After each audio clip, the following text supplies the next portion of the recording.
science fiction gets a double blow of that it's considered not serious science, wrongly considered not serious science, and wrongly considered not serious literature often. But in the last, I would say about 10 years, maybe 10 or 15 years, that's been changing quite a lot. And the literature field has started to realize that science fiction actually is doing some quite important work, especially with the natural sciences and the way that it engages with the natural sciences. So it's changing, but yes, science fiction has had a tough time on both.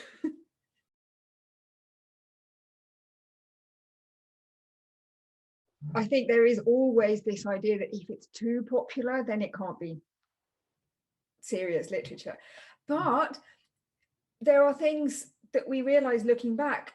People like Doris Lessing. Doris Lessing was a British author, and she won the Nobel Prize, and she wrote science fiction.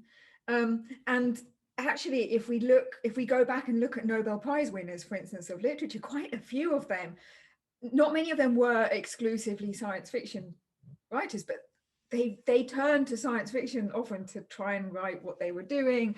And so I think people are starting to realize that this idea of pulp science fiction being trashy and being worthless, it has been wrong for quite a few years, I think. And it's been a misconception that it's not serious and it's not worth looking at.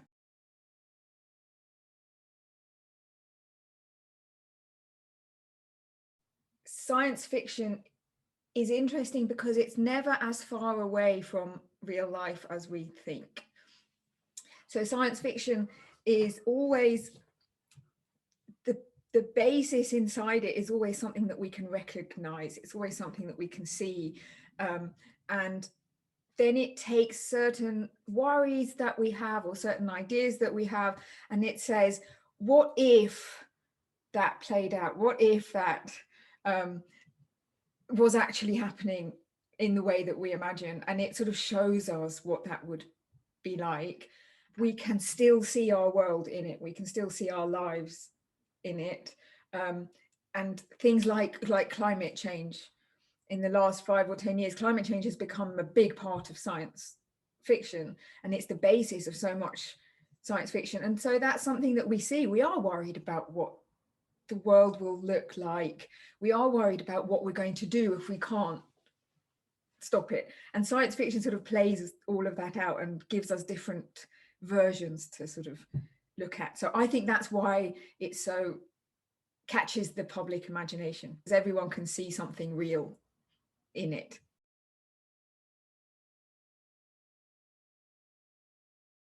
There is some bad writing by scientists. There is also some wonderful writing by scientists. And I think when the two come together well, that's when it works, because there are also writers who are really bad scientists, and that can ruin science fiction just as much.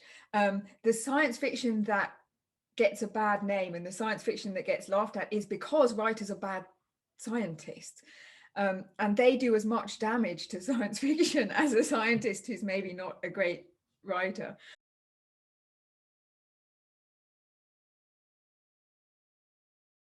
I think we greatly underestimate how much it does influence it.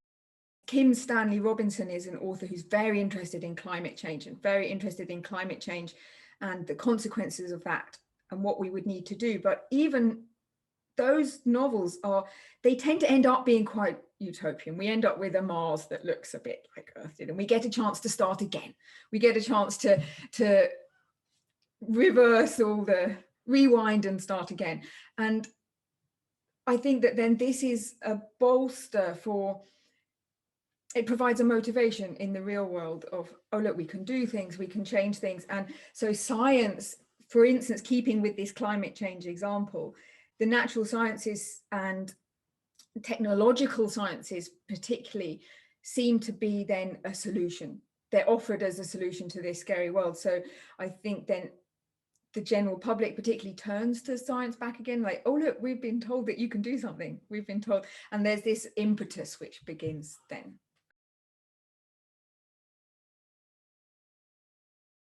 I think it predicts the concerns of the future, and how much the future then ends up looking like science fiction is difficult, but it predicts the concerns, and it predicts, I think, often the trajectory that we're on.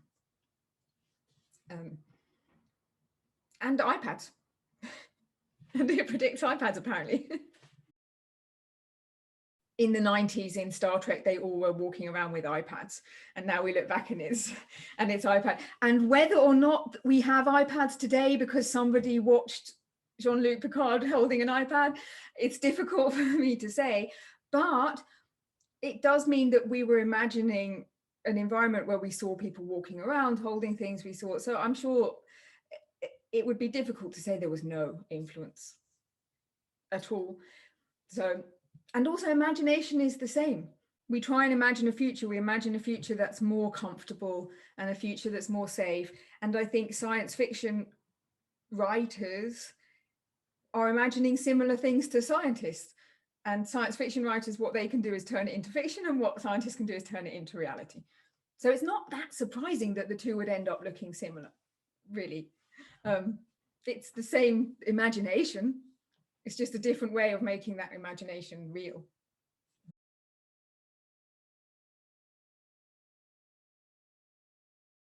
I think there is potential problems when the utopian part of science fiction that I was mentioning before, this idea of, for instance, with if we mess up this world too much, we can just start again on Mars, for instance. And science fiction makes that seem fairly plausible. Science fiction makes it seem like it wouldn't be that much of a jump from what we could do now to actually turn Mars into something and that we have this new Eden where we can live on this and do the same thing to Mars that we did here.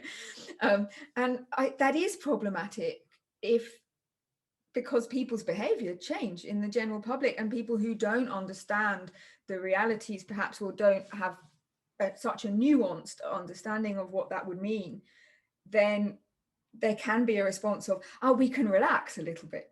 We don't have to take as much responsibility here because there's this, we can always go to Mars, we can always, or whatever particular thing, science fiction, we can always find a magical pill that will create water, and then the trees will all go back and it will be fine.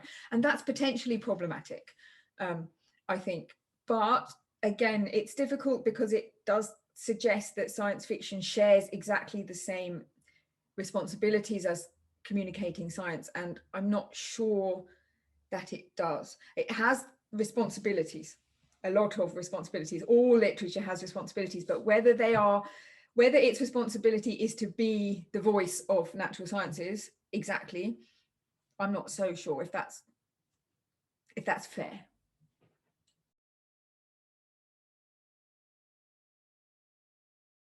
I would say Octavia Butler, probably, in a non-academic way, because I have academic answers where this one is an important book and this one is an important book, and Octavia Butler works that way as well. But Octavia Butler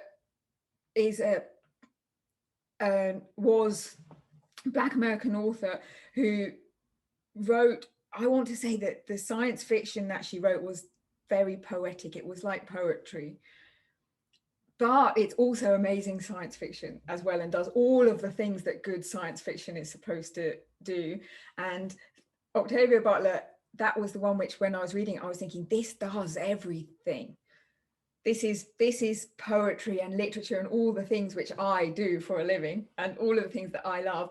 And it asks serious questions about us as human beings. It's not that hard science fiction most of the time. But that was the first one. Was like, this is doing everything. And there are other books which I would be able to say, yes, I can write articles on this, and yes, this one fits, but that they don't necessarily give me the same sort of thrill. And I'm not allowed to say, as a literature scholar, I'm not allowed to say this, but Star Trek. And I'm really not allowed to. I'm allowed to say Octavia Butler because she's a legitimate author.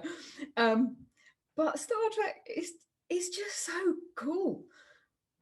And it's very cool. And I defy anybody from the age of about 7 upwards to watch whichever, everyone has their version, whichever was on a Saturday morning when they were a child, whichever series was at the time.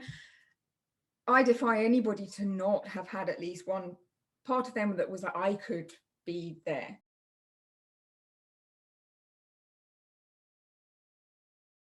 There's a guy called Darko Sivan, and he basically explained science fiction, and nobody's ever been able to do it better since he did it.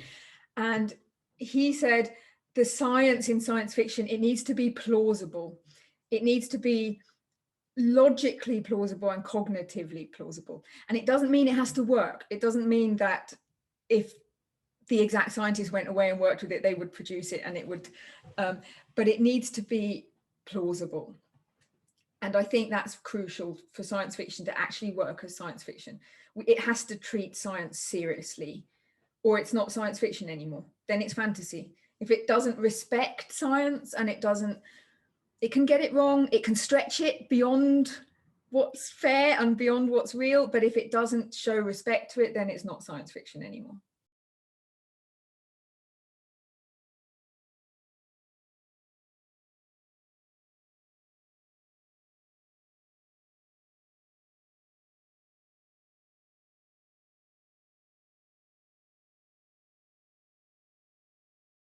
I think this is part of this process of science fiction being taken more seriously. And I think it started to become taken more seriously within the humanities. And I think, yes, there are a generation of researchers now who say, this is real stuff. This is this is legitimate stuff that we can work with and that we can take seriously. In the literature field, we consider texts and we consider novels and things which I think maybe 20 years ago would not have been considered legitimate. They wouldn't have been, people do PhD projects and things on texts which I think 20 years ago they wouldn't have been allowed to choose that. And what's fun for me is seeing now scholars from, how can I put this in a respectful way, a generation earlier, so perhaps slightly older scholars, they are all now saying, oh, we also love science fiction. And it's as if they've been given permission to be able to do that. And I think that then filters through to the scientists as well. And the scientists then, it's a little bit more legitimate and it is more serious often. And I think that the main science fiction that we have, you talked about Netflix and you talked about, they are often more serious and they are tackling bigger issues and they are more respectful of science than they were before in how they use it. And so I think everyone's sort of going like, actually, maybe we're allowed to, maybe it doesn't make us look, it doesn't undermine our professionalism as scientists to be allowed to say that this is something that inspires us, or this is something that helps us to relax, or and I think it's all part of this movement of, I think science fiction is being taken more seriously and it's also taking itself more seriously as well.